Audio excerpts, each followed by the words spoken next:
We have, each and every one of us, we have been given a truly extraordinary opportunity to serve the great state of California, to shape the future of the world's 5th largest economy, and to touch the lives of more than 40 million Californians. Truly extraordinary. I have to say, as a new member joining this august institution, I wasn't entirely sure what to expect. Was I wandering onto a set piece from House of Cards or Veep or Game of Thrones? And happily, no, none of the above. What I've already learned is that the people in this room and the people in this building are focused on substance, focused on confronting the real issues, and focused on forging real solutions. We work across party lines and across district boundaries to get things done for the people who elected us. And you know, I think that tone comes from the very top.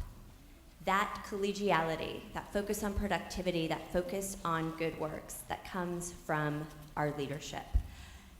Nelson Mandela said, a good head and a good heart are a formidable combination, and our leader, Anthony Rendon, certainly possesses both.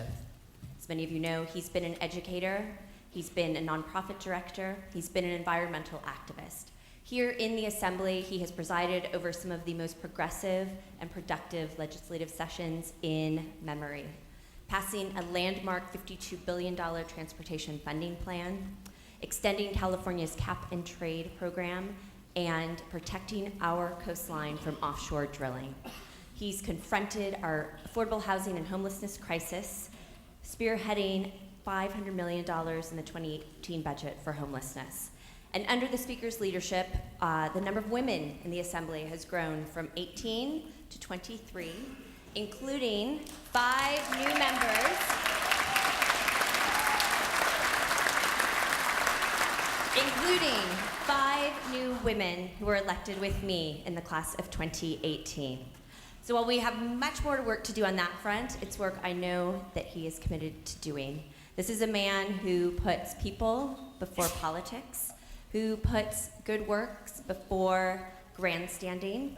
Also happens to be a man who knows the best place for a good fusion brunch or a Vietnamese milkshake in virtually every corner of the great state of California. So while I suspect that your interest in my race may have had something at first to do with discovering that little milkshake place in Costa Mesa, it certainly grew from there. Thank you for believing in me. Thank you for making this a reality. Thank you for inspiring and empowering so many of us. It is my honor and privilege to serve alongside you. And ladies and gentlemen, friends and colleagues, it is my honor and privilege to nominate to the office of Speaker of the Assembly our leader, Mr. Anthony Rendon.